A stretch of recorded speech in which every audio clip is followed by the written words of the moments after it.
আসসালামু আলাইকুম। এটিএন বাংলা সংবাদে সবাইকে স্বাগত জানাচ্ছি সৈয়দা মারিয়া হোসেন। প্রথমে থাকছে বিআরবি কেবল সংবাদ শিরোনাম। পাকিস্তানের সঙ্গে বাংলাদেশের ভারসাম্যপূর্ণ কূটনৈতিক সম্পর্ক জরুরি বলছেন বিশ্লেষকরা। দক্ষিণ এশিয়ার অন্য দেশগুলোকেও আস্থায় রাখার পরামর্শ।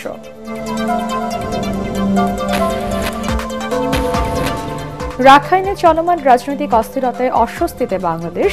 পরিস্থিতি স্বাভাবিক হলে রোহিঙ্গা প্রত্যাবাসন এগিয়ে নেওয়ার তাগিদ দিলেন পররাষ্ট্র উপদেষ্টা। লন্ডনে দুই শীর্ষ নেতার বৈঠক হল। নির্বাচন এবং সংস্কার ইস্যুতে দূরত্ব কমছে না বিএনপি জামাতের।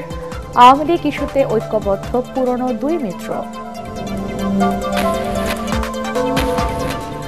এবং হঠাৎ করেই চড়া সবজি সহ নিত্যপণ্যের বাজার। ভরা মৌসুমেও ঝাঁঝ বাড়ছে পেঁয়াজের। বাজারে সংকট না থাকলেও স্বাভাবিক হয়নি চালের দাম। শুনছিলেন বিআরবি কেবল সংবাদ শিরোনাম, এবারে বিস্তারিত।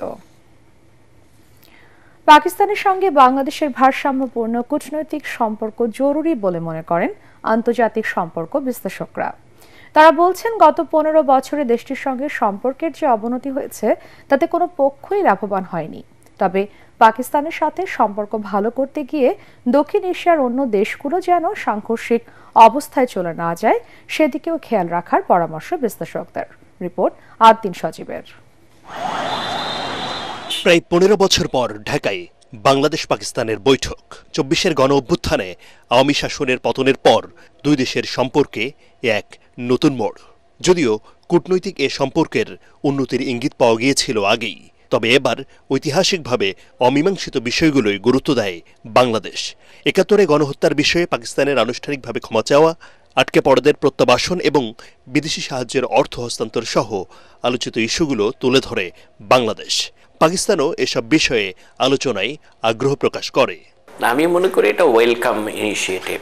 বাংলাদেশের সাথে পাকিস্তানের সম্পর্কটাকে যে লেভেলে নিয়ে যাওয়া হয়েছিল এটার বাস্তব কোনো ভিত্তি আমার কাছে মনে হয়নি, মানে যুক্তিহীন একটা সিদ্ধান্ত ছিল আর কি। পাকিস্তানের কাছ থেকে যে ধরনের পাওনা টাওনা এগুলোর বিষয়ে আমাদের কোনো কম্প্রোমাইজ নেই, কিন্তু তার মানেই না যে আমরা পাকিস্তানের সাথে একটা ডিপ্লোম্যাটিক সম্পর্ক রাখতে পারবো না। মনে রাখতে হবে যে সব দ্বিপাক্ষিক সম্পর্কই আমাদের প্রয়োজনের আঙ্গিকে নিরূপিত হয়।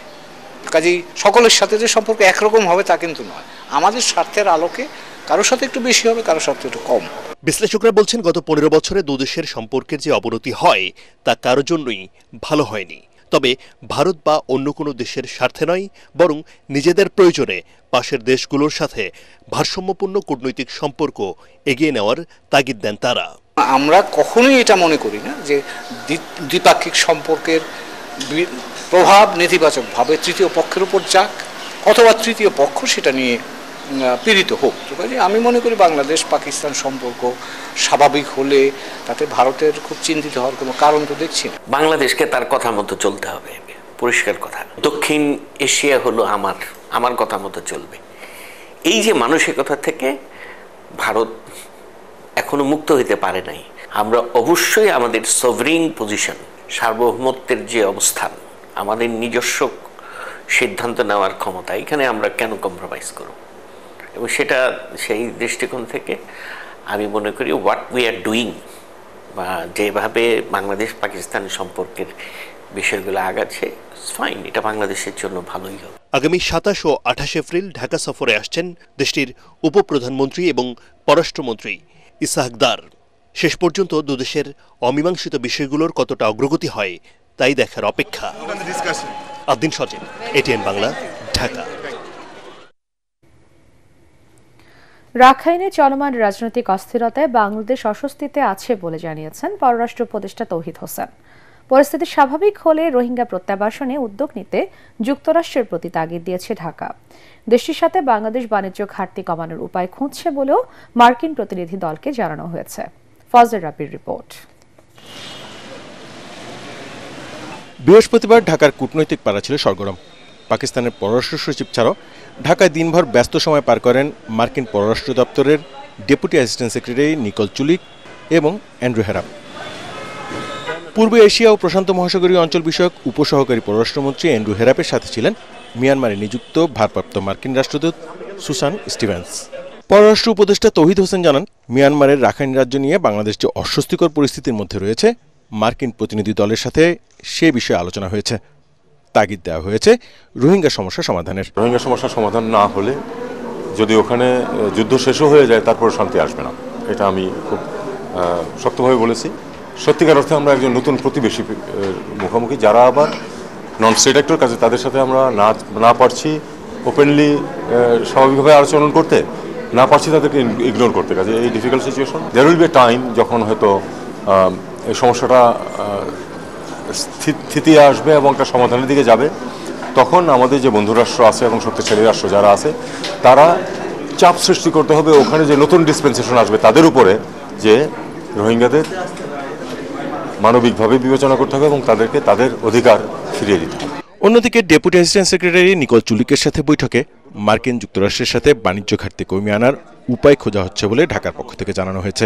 আমরা বলেছি যে আমরা তো চেষ্টা করছি তোমাদের বাণিজ্য বাধা কমিয়ে আনতে, এবং আমি আরেকটা পয়েন্ট উল্লেখ করেছি যে আসলে তো দুই পক্ষের মধ্যে তফাৎটা যতটা বলা হয় অতটা তো আসলে না, কারণ সার্ভিসেস সেক্টরে তো আমরা প্রচুর আমদানি করি তোমাদের এখান থেকে। ফরেন সার্ভিস ডে উপলক্ষে আয়োজিত অনুষ্ঠানের পর সাংবাদিকদের প্রশ্নের উত্তরে পররাষ্ট্র উপদেষ্টা জানান, ভারতের দাঙ্গার জন্য বাংলাদেশকে দায়ী করে মমতা ব্যানার্জির মন্তব্যের প্রতিবাদ জানিয়েছে ঢাকা। ফজলে রাব্বি, এটিএন বাংলা, ঢাকা। লন্ডনে দুই শীর্ষ নেতার বৈঠক বিএনপি জামাত সম্পর্ক পুনরুদ্ধারে ইতিবাচক সূচনা হলেও নির্বাচন ও সংস্কার ইস্যুতে এখনই কমছে না দূরত্ব। বিএনপি চেয়ারপারসনের উপদেষ্টা মোয়াজ্জেম হোসেন আলালের দাবি, ভোটের মাঠে গুরুত্ব বাড়াতেই ভিন্ন অবস্থান নিচ্ছে জামাত। আর জামাতের সহকারী সেক্রেটারি জেনারেল হামিদুর রহমান আজাদ বলছেন, সংকীর্ণ দলীয় স্বার্থই দূরত্ব তৈরির মূল কারণ। তবে কৌশলে ভিন্নতা থাকলেও আওয়ামী লীগ ইস্যুতে ঐক্যবদ্ধ পুরনো এই দুই মিত্র। বিস্তারিত ইকরামুল হক সায়েমের রিপোর্টে। রাজনৈতিক মিত্র হিসেবে বিএনপি জামাতের সম্পর্ক বেশ পুরনো, তবে ৫ আগস্টের পর তাতে কিছুটা ফাটল ধরে। বক্তব্য বিবৃতিতে মুখোমুখি অবস্থান নেন দুই দলের নেতারা। সংস্কার প্রস্তাবে মতপার্থক্যের পাশাপাশি নির্বাচনের সময়সূচি নিয়েও ভিন্ন অবস্থানে বিএনপি জামাত। আমরা December cut out time, Mirza সাহেব বলেছেন যে কাট অফ টাইম, আমরা ঠিক ওই রকম কথা বলতে চাচ্ছি। এই অবস্থায় সম্প্রতি লন্ডনে বিএনপি চেয়ারপারসন বেগম খালেদা জিয়া ও ভারপ্রাপ্ত চেয়ারম্যান তারেক রহমানের সঙ্গে জামাতের আমির ডাক্তার শফিকুর রহমানের বৈঠক কৌতূহল তৈরি করেছে জনমনে। দুদলের নেতারা বৈঠকটিকে সৌজন্যমূলক বললেও তা দূরত্ব কমানোর সূচনা বলে মনে করেন অনেকে।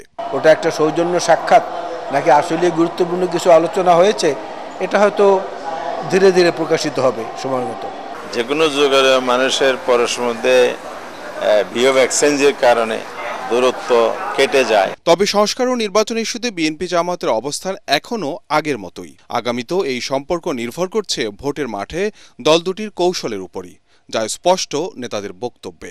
মোটা দাগে বিরোধিতা করার অর্থ হলো নিজেদের গুরুত্ব বাড়ানোর চেষ্টা করা, এটা আসলে ভালো না। তারা আমাদের সঙ্গে বন্ধুত্বও করেছেন, আবার আমাদের প্রতিপক্ষ হিসেবে দাঁড়িয়ে আমাদের বিরুদ্ধে সংগ্রামও করেছেন, লড়াইও করেছেন।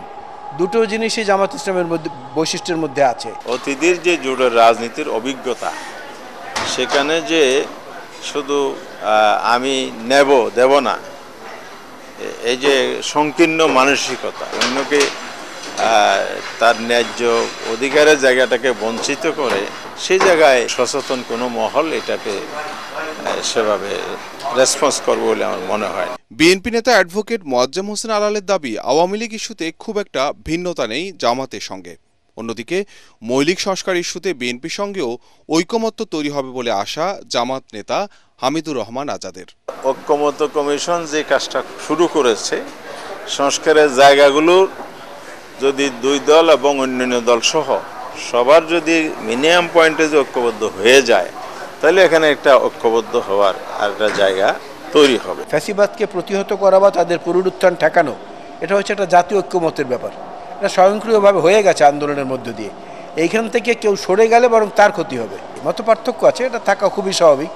জাতীয় ঐক্যের প্রশ্নে আবার এই মত পার্থক্য দূর হয়ে যাবে, আমরা এটা আশা করি। সবকিছু ছাপিয়ে আর জোটবদ্ধ নয় পুরনো মিত্র বিএনপি জামাত। আগামী সংসদ নির্বাচনে একে অপরের প্রতিপক্ষ হচ্ছে তা এখন অনেকটাই স্পষ্ট। ইকরামুল হক সায়েম, এটিএন বাংলা, ঢাকা। অন্তর্বর্তী সরকারের কার্যক্রম নিয়ে দেশবাসী উদ্বিগ্ন বলে দাবি করেছেন বিএনপির ভাইস চেয়ারম্যান শামসুজ্জামান দুদু। ইলিয়াস আলী চৌধুরী আলম সহ গুমের শিকার বিএনপি নেতাদের সন্ধান চেয়ে জাতীয় প্রেস ক্লাবের সামনে যুব সমাবেশে তিনি এই কথা বলেন। বিএনপি যাতে জনগণের রায় নিয়ে ক্ষমতায় আসতে না পারে সেজন্য অন্তর্বর্তী সরকার জাতীয় নির্বাচনকে এড়িয়ে যাচ্ছে বলেও মন্তব্য করেন দুদু। তার অভিযোগ, গত ১৭ বছর গণতন্ত্র ধ্বংস, গুম, খুন ও বিরোধী মত দমনের সাথে জড়িতদের এখন নানাভাবে রক্ষা করা হচ্ছে। অবিলম্বে জাতীয় নির্বাচনের রোড ম্যাপ ঘোষণার দাবি জানিয়ে তিনি বলেন, নতুন করে ফ্যাসিবাদের জন্ম নেয়ার যে কোনো অপচেষ্টা দেশের মানুষ প্রতিহত করবে। যাতে বিএনপি নির্বাচনের মধ্য দিয়ে, মানুষের সমর্থন আদায়ের মধ্য দিয়ে, ভোটের মধ্য দিয়ে সরকার গঠন করতে না পারে, সেই জন্য নির্বাচনকে এড়িয়ে যাওয়া হচ্ছে বলে আমরা মনে করি। যারা গণতন্ত্র গত 15-16 বছর ধরে ধ্বংস করেছে, নিশ্চিহ্ন করেছে, তাদেরকে কোনো না কোনো ভাবে রক্ষা করা হচ্ছে, কোনো না কোনো ভাবে ষড়যন্ত্র করার সুযোগ দেওয়া হচ্ছে। একটি নির্বাচিত সরকার প্রতিষ্ঠা করার জন্য অনতিবিলম্বে একটি রোডম্যাপ ঘোষণা করেন। প্রধান উপদেষ্টার ঘোষিত ডেডলাইনের মধ্যেই সংস্কার শেষে জাতীয় নির্বাচন আয়োজনের দাবি জানিয়েছেন জামাতের সেক্রেটারি জেনারেল অধ্যাপক মিয়া গোলাম পরওয়ার। সকালে কুমিল্লার লাকসাম উপজেলা ও পৌরসভার উদ্যোগে লাকসাম স্কুল মাঠে আয়োজিত কর্মী সম্মেলনে প্রধান অতিথির বক্তব্যে তিনি কথা বলেন। জামাতের এই নেতা আরও বলেন, তাদের দল নির্বাচনে যেতে চায়, তবে সেই নির্বাচন হতে হবে যথাযথ সংস্কারের মাধ্যমে।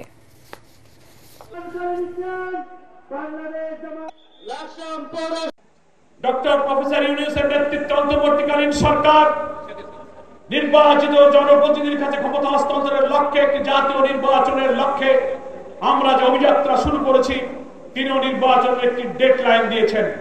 আমরা বলেছি, আপনি যে টাইম দিয়েছেন তার উপরেই যেন আপনি ঠিক থাকেন, এর মধ্যেই সংস্কার করে মানবতা বিরোধীদের বিচার করে একটা নিরপেক্ষ নির্বাচন দেন। আমরা নির্বাচনে যেতে প্রস্তুত আছি। গুম, খুন, ব্যাংক লুট সহ নানা অপকর্মের সাথে জড়িত আওয়ামী লীগের মতো এমন একটি দলে সাকিব আল হাসান কিভাবে যোগদান করেছেন সেই প্রশ্ন তুলেছেন প্রধান উপদেষ্টার প্রেস সচিব শফিকুল আলম। তিনি বলেন, তামিম ইকবাল ও মুশফিকুর রহিম তো এমনটা করেনি। সকালে মাগুরা মেডিকেল কলেজ পরিদর্শনে গিয়ে প্রেস সচিব বলেন, আওয়ামী লীগ যে হাজারো মানুষকে গুম করেছে সাকিব সে ব্যাপারে অবগত থাকার পরও সেই দলে যোগ দিয়েছেন, কিন্তু একজন আইকনের কোনো নিজস্ব স্বার্থ থাকতে নেই বলে মন্তব্য করেন তিনি। যার সত্যিকার অর্থে হাতে লিডারশিপের হাতে রক্ত, যে গুমে জড়িত, যে খুনে জড়িত, যে ব্যাংক ডাকাতিতে জড়িত, এখন আপনি ইউথ আইকন হয়ে আপনি এটা জেনে বুঝেও আপনি ওই পার্টিতে জয়েন করা, এটা তো ঠিক না। পৃথিবীতে এটা কেউ করে? ৬ দফা দাবিতে মাথায় কাফনের কাপড় বেঁধে মিছিল করেছে ঢাকা পলিটেকনিক ইনস্টিটিউটের শিক্ষার্থীরা। দুপুরে রাজধানীর তেজগাঁয়ে ঢাকা পলিটেকনিক ইনস্টিটিউট থেকে কাফন মিছিল বের করে তারা। দাবি আদায় না হলে আবারও মহাসড়ক অবরোধের হুমকি দিয়ে শিক্ষার্থীরা বলেন, শীঘ্রই পরবর্তী কর্মসূচি দেওয়া হবে। কুমিল্লার পলিটেকনিক ইনস্টিটিউটের শিক্ষার্থীদের ওপর হামলাকারীদের দ্রুত গ্রেফতার সহ ৬ দফা দাবি জানান তারা। এ সময় কারিগরি শিক্ষা খাতে বৈষম্য দূর করতে সরকারকে পদক্ষেপ নেওয়ার আহ্বান জানান তারা। যতদিন পর্যন্ত আমাদের দাবিগুলো বাস্তবায়িত না হবে ততদিন পর্যন্ত আমাদের সংগ্রাম চলবে। আমাদের ৬ দফা দাবি বাস্তবায়ন না হওয়া পর্যন্ত আমরা রাজপথ ছাড়বো না। তার পিয়ন থেকে কিভাবে মাস্টার হওয়ার যোগ্যতা রাখে, আমাদেরকে হেনস্থা করা হয়েছে, অবশ্যই আমরা কর্মসূচিতে যেতে বাধ্য হব। এই সরকার আমাদের বিপ্লবীদের সরকার, আমাদের দাবি যৌক্তিকভাবে বাস্তবায়ন করার জন্য এবং দ্রুত থেকে দ্রুত সম্ভব বাস্তবায়ন করার জন্য আমরা সরকারের সাথে যদি বৈঠকের সুযোগ হয়, সেই যদি বৈঠক যদি যুক্তিযুক্ত হয়, তাহলে সেই ক্ষেত্রে আমরা চিন্তা করব যে বৈঠক করা যায় কিনা, কিন্তু আমাদের আন্দোলন কোনোভাবে বন্ধ থাকবে না। রমজান জুড়ে সব ধরনের সবজির দাম তুলনামূলক কম থাকলেও ঈদের পর থেকে হঠাৎ করেই চড়া নিত্যপণ্যের বাজার। ভরা মৌসুমেও ঝাঁঝ বেড়েছে পেঁয়াজের। সপ্তাহের ব্যবধানে দাম বেড়েছে 15 থেকে 20 টাকা। সংকট না থাকলেও বাজারে এখনও স্বাভাবিক হয়নি চালের দাম। রিপোর্ট মাজহারুল হক মুহাসিরের। ঈদ নববর্ষের পর হঠাৎই যেন সবজির বাজারে কালবৈশাখী ঝড়। বেশিরভাগ সবজির দাম বেড়েছে দ্বিগুণেরও বেশি। 70 থেকে 80 টাকার নিচে মিলছে না কোনো সবজি। রাজধানীর পলাশী কাঁচা বাজারে ক্রেতা উপস্থিতি কম। এই এলাকায় শিক্ষার্থীদের বসবাস বেশি। বাজার করতে এসে হিমশিম দশা তাদের। বাজারে তেল নাই, সবজির দাম আগের চাইতে অনেকটা বেশি। সবকিছু মিলিয়ে এখন একটু আগের তুলনায় বেশি হ্যাসেল যাচ্ছে। ভোগান্তির বিষয় হচ্ছে তেলের ক্ষেত্রেই। কোথাও হচ্ছে যে পর্যাপ্ত পরিমাণের সয়াবিন তেল আমরা খুঁজে পাচ্ছি না, আর যেটাও পাচ্ছি সেটা হচ্ছে যে 1 কেজি বা 2 কেজির। তো আমাদের স্টুডেন্ট যারা, তাদের তো এত তেল লাগে না। গত সপ্তাহ তুলনায় এই সপ্তাহে সব সবজি 10-15 টাকা কেজিতে বেশি। যেমন লাউ আজকে বিক্রি করতেছি 70-80, সিম বিক্রি করতেছি 70-80, পটল 60, ভেন্ডি 70, ঝিঙ্গা 80, কাঁকড় আছে 140 টাকা কেজি। আমরা রমজানের মতো যদি সব সময় আগের মতো থাকতো তাহলে আমাদের জন্য আরো বেটার হতো। এদিকে হঠাৎ করেই বেড়েছে পেঁয়াজের দাম। আরও বাড়তে পারে বলে শঙ্কা জানালেন খুচরা ব্যবসায়ীরা। অস্থিরতা কমেনি চালের বাজারেও। চালের দাম তো সব চালের বাড়তি। আপনি মিনিকেট চালে গেছে ভালোটা, একদম ভালোটা পাইকারি মার্কেটে 82 টাকা। আমরা যেখান থেকে এখানে প্রশ্ন করলে বলে যে পেঁয়াজ সাপ্লাই নাই, আমদানি নাই।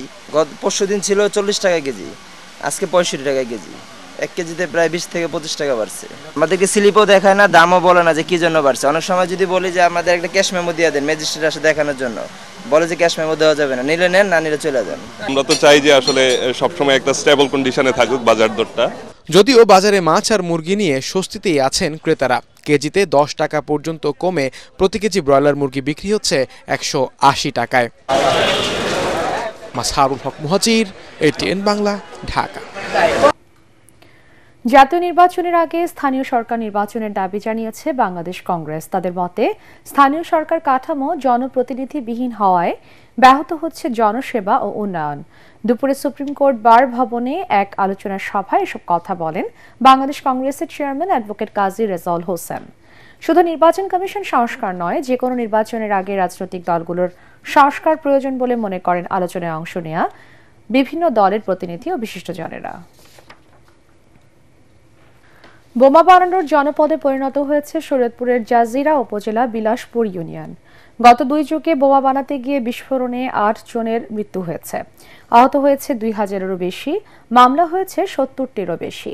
তারপরও থামানো যায়নি বোমা সন্ত্রাস। স্থানীয়রা বলছেন, জলিল মাতবরের দল না করলে দেয়া হচ্ছে নানা ধরনের হুমকি, করা হচ্ছে হয়রানিমূলক মামলা। শরীয়তপুর থেকে রুকনুজ্জামান পারভেজের পাঠানো রিপোর্ট, জানাচ্ছেন আশিকুর রহমান। বালতি ভর্তি বোমা নিয়ে প্রতিপক্ষের উপর চলছে বোমা বৃষ্টি। খোলা মাঠে একের পর এক বোমা বিস্ফোরণের দৃশ্য দেখে মনে হতে পারে এটা কোনো যুদ্ধক্ষেত্র। কয়েকদিন আগে শরীয়তপুরের জাজিরা উপজেলার বিলাসপুর ইউনিয়নে এই বোমা বিস্ফোরণের দৃশ্য সারা দেশের মানুষকে আতঙ্কিত করে তোলে। বোমা বানানোর জনপদে পরিণত হয়েছে শরীয়তপুরের জাজিরা উপজেলার বিলাসপুর ইউনিয়ন। প্রভাবশালীদের মদদে যেখানে সেখানে চলছে বোমা বানানো। নৌকায়, বন জঙ্গলে, বাড়ির আঙিনা, মাঠে ময়দানে সবখানেই চলছে হাত বোমা বানানো। বিলাসপুরে আধিপত্য বিস্তারকে কেন্দ্র করে একে অপরের উপর বোমা মারছে একই গ্রামের মানুষ। এ লড়াই চলছে দীর্ঘ 41 বছর ধরে। স্থানীয়রা বলছেন, গত 2 যুগে বোমার আঘাতে কমপক্ষে 8 জন মারা গেছেন, আহত হয়েছেন 2000-এরও বেশি মানুষ। থানায় মামলা হয়েছে প্রায় 70টি। তারপরেও থেমে নেই বোমা হামলা, দাঙ্গা, হাঙ্গামা। মানে ওই দলে মিলি না দেখে আম গাছে 2 লাখ টাকা চাইছে, আমরা দেই নাই কা, আর মিলিও নাই কা। তার জন্য আমাগো দোকানের মাল সামানা সব নিয়ে গেছে। আমরা দলবল করে এলিগে আমগো বাতে করে থাকতে দিব না। বোমা বানায় সেটাও জানি, বানায় থুই কহিয়াও জানি, কিন্তু পুলিশ খবরদার নিলে ওরা সরাই ফেলায়। স্থানীয়দের দাবি, এলাকার জলিল মাতবর তার আধিপত্য বজায় রাখতে অনুসারীদের দিয়ে বানান এসব হাত বোমা। সরঞ্জাম বেশিরভাগই আসে চাঁদপুর অঞ্চল থেকে। সম্প্রতি দুপক্ষের বোমা হামলার ঘটনা এখন পুরো এলাকা পুরুষশূন্য হয়ে পড়েছে। আমরা সাধারণ মানুষ চাইতেছি শান্তি, আর এসব মারামারি যাতে না হয়, বোমাবাজি জানি না হয় এই এলাকায়। জেলা পুলিশ সুপার জানিয়েছেন, এলাকাবাসীর নিরাপত্তায় বিলাসপুর গ্রামে সবসময় টহল দিচ্ছেন পুলিশ। বিলাসপুরের আইন শৃঙ্খলা রক্ষার জন্য আমাদের নিয়মিত পুলিশি টহল কার্যক্রম অব্যাহত আছে দিনে এবং রাতে, এবং একই সাথে এলাকার যারা নিরীহ মানুষ এবং যারা ভুক্তভোগী তারা যাতে কোনো রকমের আতঙ্কে না থাকে সেই জন্য আমাদের ওখানে নিরাপত্তা ব্যবস্থা গ্রহণ করা হয়েছে। ভবিষ্যতে যাতে আর এসব ঘটনা না ঘটে সে ব্যবস্থা নিতে কাজ চলছে বলেও জানান তিনি। Bureau report, ATN Bangla. Al Arafah Islami bank অর্থ সংবাদ।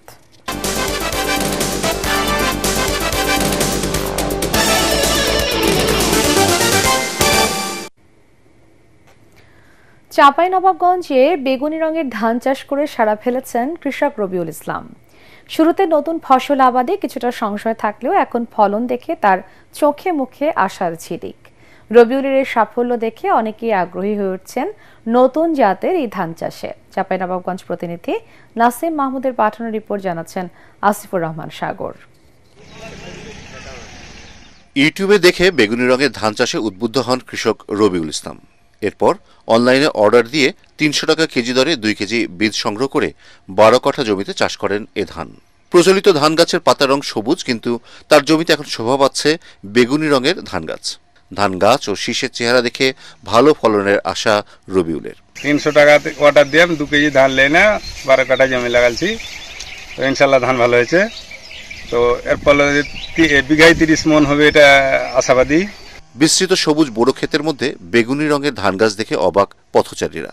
এক নজর দেখতে ধান ক্ষেতের পাশে ভিড় জমে গেছে। অনেকেই এই ধান চাষে আগ্রহী হয়ে উঠছেন। চোখ জুড়িয়ে যাচ্ছে। ধান তো সাধারণত সবুজ রঙের হয়, কিন্তু এটা দেখছি বেগুনি রঙের। ধানটা দেখে ভালো লাগলো, ফুটেছে ভালো, যদি ফলন ভালো হয় তো আমরা যেন চাষাবাদটা করবো।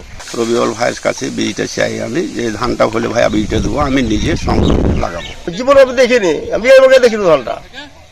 এই কালার ধান দেখুন ভালো হয়তো লাগাবো। কৃষকদের প্রয়োজনে পরামর্শ দেওয়া হচ্ছে বলে জানিয়েছে স্থানীয় কৃষি বিভাগ। ধান লাগানোর পর থেকে কৃষি সম্প্রসারণ দপ্তরের পক্ষ থেকে সেটা মনিটরিং এর মধ্যে রাখছি এবং মাঝে মাঝে আমরা সেটা অবজারভেশন করছি এবং কৃষককে প্রয়োজনে পরামর্শ দিচ্ছি এবং সেটা রোগ বালার উপদ্রব কেমন আছে এবং এটার ফলন কেমন আছে এটা আমরা অবজার্ভ রাখছি। যদি রোগ বালার উপদ্রব কম থাকে এবং ফলন সন্তোষজনক হয় তাহলে পরবর্তীতে আমরা চাঁপাইনবাবগঞ্জ জেলাতে এটা সম্প্রসারণের উদ্যোগ গ্রহণ করব। ভালো ফলন পেলে নতুন জাতের এই ধান চাষ বাড়বে বলে জানালেন কৃষি কর্মকর্তারা। Bureau report, ATN Bangla. এবারে আন্তর্জাতিক সংবাদ।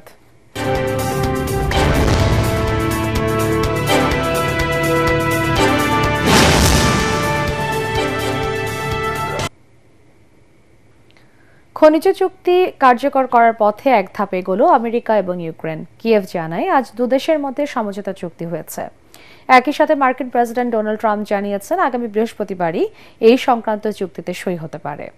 এ বিষয়ে ইউক্রেনের উপপ্রধানমন্ত্রী ও অর্থমন্ত্রী ইউলিয়া সিরিডেঙ্কো বলেছেন, বন্ধুরাষ্ট্র আমেরিকার সঙ্গে আমরা সমঝোতা করেছি। এই চুক্তির ফলে যুদ্ধবিধ্বস্ত ইউক্রেন পুনর্গঠনের জন্য একটি বিনিয়োগ তহবিল গড়ে তোলা হবে। এছাড়াও ইউক্রেনে বিনিয়োগের জন্য আমেরিকানদের প্রতি আহ্বান জানান তিনি। এই চুক্তি হলে ইউক্রেনের প্রাকৃতিক সম্পদ ও দুর্লভ কিছু খনিজের নাগাল পাবে আমেরিকা। ট্রাম্প প্রশাসন বলছে বাইডেন প্রশাসন রাশিয়ার বিরুদ্ধে লড়াইয়ে ইউক্রেনকে বিপুল আর্থিক সহায়তা দিয়েছিল। এই চুক্তির মাধ্যমে সেই ঋণ কিছুটা হলেও শোধ হবে। এ পর্যায়ে পার্টেক্স খেলার খবর।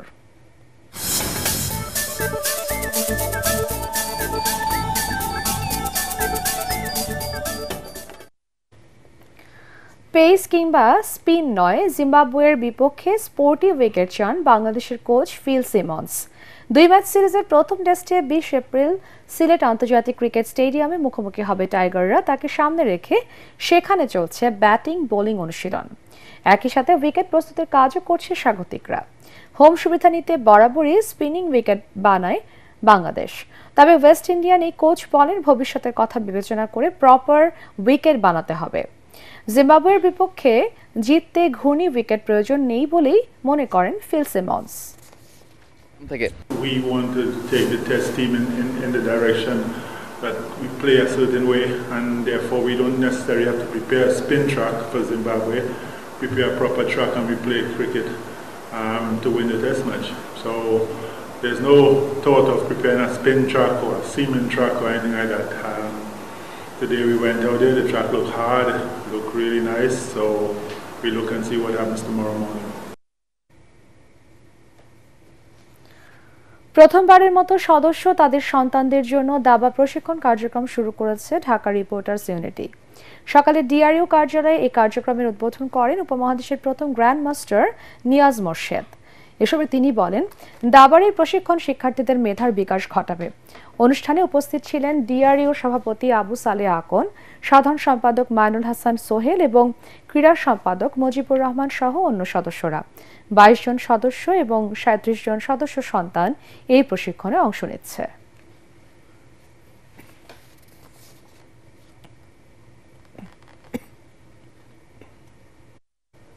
শেষ করার আগে বিআরবি কেবল সংবাদ শিরোনাম আরও একবার। পাকিস্তানের সঙ্গে বাংলাদেশের ভারসাম্যপূর্ণ কূটনৈতিক সম্পর্ক জরুরি বলছেন বিশ্লেষকরা। দক্ষিণ এশিয়ার অন্য দেশগুলো আস্থায় রাখার পরামর্শ। রাখাইনে চলমান রাজনৈতিক অস্থিরতায় অস্বস্তিতে বাংলাদেশ। পরিস্থিতি স্বাভাবিক হলে রোহিঙ্গা প্রত্যাবাসন এগিয়ে নেওয়ার তাগিদ দিলেন পররাষ্ট্র উপদেষ্টা।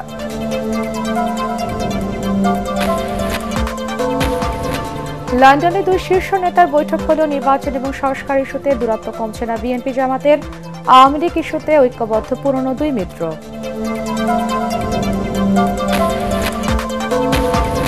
এবং হঠাৎ করেই চড়া সবজি সহ নিত্যপণ্যের বাজার।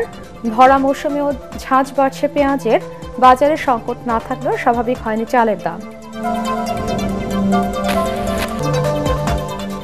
পরবর্তী সংবাদ দেখার আমন্ত্রণ জানিয়ে এখনকার মতো শেষ করছি এটিএন বাংলার সংবাদ। ইউটিউবে দেখতে ব্রাউজ করুন ইউটিউব বাংলা নিউজ। ধন্যবাদ সবাইকে।